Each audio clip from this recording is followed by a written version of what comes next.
भर्ती की प्रतीक्षा कर रहे थे, तो उस भर्ती का नोटिफिकेशन आज जारी हो गया। एक बार अपन देख लेते हैं क्या क्या चीजें इसमें अपने रहने वाली है। तो आप ये ध्यान देना इस भर्ती में कि 50 नंबर का अपना भाषा का पेपर होगा, 30 नंबर की हिंदी है और 20 नंबर की अपने इसमें इंग्लिश रहने वाली है। ठीक है वाली बात। तो 20 नंबर और ये 30 टोटल हो गए यहाँ पर कितने, 50 नंबर, 200 नंबर का पेपर होगा, 160 अपने सवाल रहने वाले।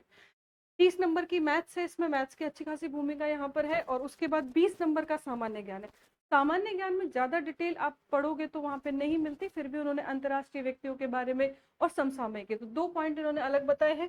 समसामयिक यानी कि करंट अफेयर हो गया, सामान्य विज्ञान यानी कि जो दैनिक जीवन का विज्ञान होता है उसकी जानकारी इन्होंने यहाँ पर इस प्रश्न के माध्यम से पूछी जाएगी।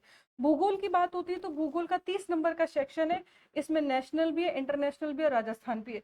ज्योग्राफी अपने नेशनल भी है, भारत का भूगोल भी है, टॉपिक बहुत ज्यादा नहीं है, कम है, नेशनल भी है उसमें भी लिखा हुआ, और राजस्थान का भूगोल, ये तीनों चीजें आ जाएंगी। ठीक है। राजस्थान का कृषि और आर्थिक विकास ये 30 नंबर का अलग से है। भूगोल वाला सेक्शन जो है वो तो अलग, और कृषि और आर्थिक विकास दोनों अलग है। इसमें फिर आपको राजस्थान की इकोनॉमिक्स पढ़नी पड़ेगी, राजस्थान का जो कृषि है वो पूरा का पूरा पढ़ना पड़ेगा। उसके बाद में इतिहास एवं संस्कृति लिख दिया, ये 30 नंबर का है। देखो क्या है ये अपन को पता है, क्या नहीं लिखा हुआ उस पर एक बार हल्की सी नजर आप देख लेना, वो ज्यादा जरूरी है। तो देखो अब मैंने इस पेपर को जितना भी देखा उसमें रीजनिंग नहीं है, तो ये तो सबको पता है कि रीजनिंग नहीं है। नेशनल इकोनॉमिक्स नहीं है, ठीक है। तो आप लोग जब नेशनल इकोनॉमिक्स पढ़ते हो उसके बारे में इतनी बात नहीं है, पर बाकी चीजें आर्थिक इकोनॉमिक्स है राजस्थान का, उससे संबंधित सारी चीजें पूछी जाएंगी। ठीक है। तो राजस्थान की इकोनॉमी पढ़ते हो तो नेशनल वाला सेक्शन इतना ज्यादा होता भी नहीं है, राजस्थान वाली बहुत ज्यादा इंपॉर्टेंट अपने हो जाती है। ठीक है। एंशियंट राजस्थान नहीं लिखा उन्होंने, मध्य राजस्थान का इतिहास लिखा है, मध्यकालीन। ठीक है। तो मध्यकालीन राजस्थान का इतिहास जो है उसकी बात हुई है, तो इसका मतलब आपको जो सभ्यता है हड़प्पा सभ्यता उस सिलेबस में नहीं है, सभ्यताओं के बारे में इतनी ज्यादा बातें नहीं हो रही। फिर उसके बाद में नेशनल हिस्ट्री इसमें नहीं है। अच्छा पॉलिटी की अगर बात करते हैं तो नेशनल पॉलिटी तो नहीं है, पर पंचायती राज व्यवस्था, मेरी बात पूरी सुन के जाना यहाँ से, ठीक है, फिर गड़बड़ हो जाएगी।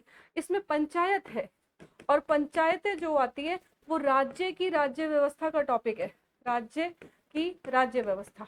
ठीक है।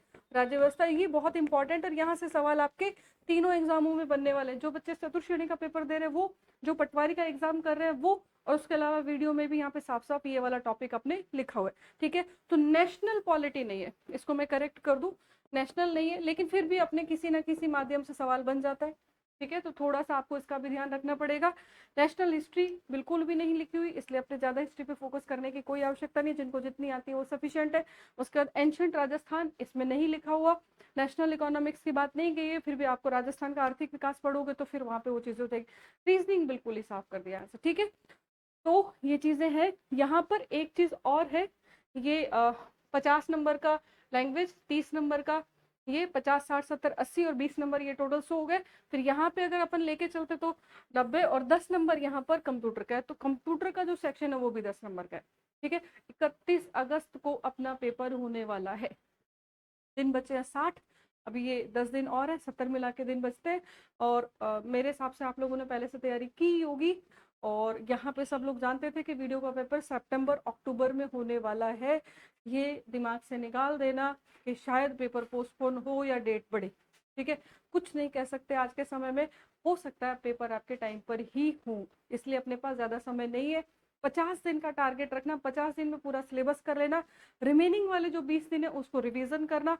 मैथ्स एक ऐसा सब्जेक्ट है जो लास्ट मोमेंट पे नहीं पढ़ा जाएगा, पहले से तैयारी ढंग से करना। राजस्थान इतिहास कला संस्कृति के टॉपिक जो है उनमें जैसे टफ टॉपिक आपको लगते हैं, राजस्थान के गहने, राजस्थान के वाद्य यंत्र, जीवन भाषा, उनको अभी से याद करके रखना, एवरीडे रिवीजन करोगे तब होंगे।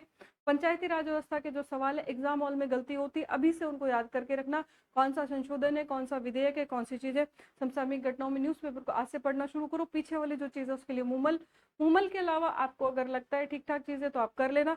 अगर दिक्कत आती है कोचिंग में ऑफलाइन, तो देखो बैच तो इस समय कंप्लीट, इतना बड़ा सिलेबस तो नहीं होगा, फिर भी अगर आपको किसी टॉपिक में कहीं दिक्कत है, अलवर क्षेत्र में अगर आप रहते हो तो फिर मुझसे बात कर लेना। ठीक है। नंबर है 70 23 30 30 80, इस पे कांटेक्ट कर लेना। सुबह 7 से लेकर शाम को 6 बजे तक आप बात कर सकते हो, उसके बाद इस पे कोई कॉल नहीं होगी। ठीक है।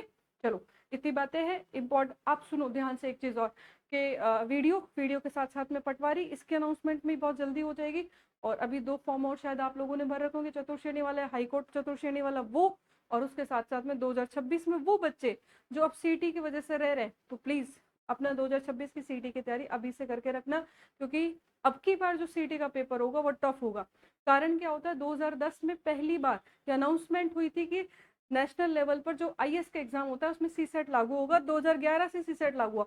11 वाला सीसेट सरल था, 12 और 13 के जो सीसेट के पेपर है उनको देखो आप, उसके बाद 14 और 15 के जो सीसेट के पेपर है उनको देखो आप। इसीलिए लास्ट में आंदोलन चला करके जो सीसेट का क्वालिफाई कर दिया था पेपर, जिसके पहले मार्क्स जुड़ते थे। तो प्लीज आप इस समय थोड़ा सा इन बातों का ध्यान रखना, ठीक है। फॉर्म भरना, बेस्ट ऑफ लक, मेरी तरफ से अच्छे से पढ़ाई करना, और इस समय इस वैकेंसी को जिनकी संख्या 850 है जाने मत देना, ठीक से मेहनत करना। Bye, good luck.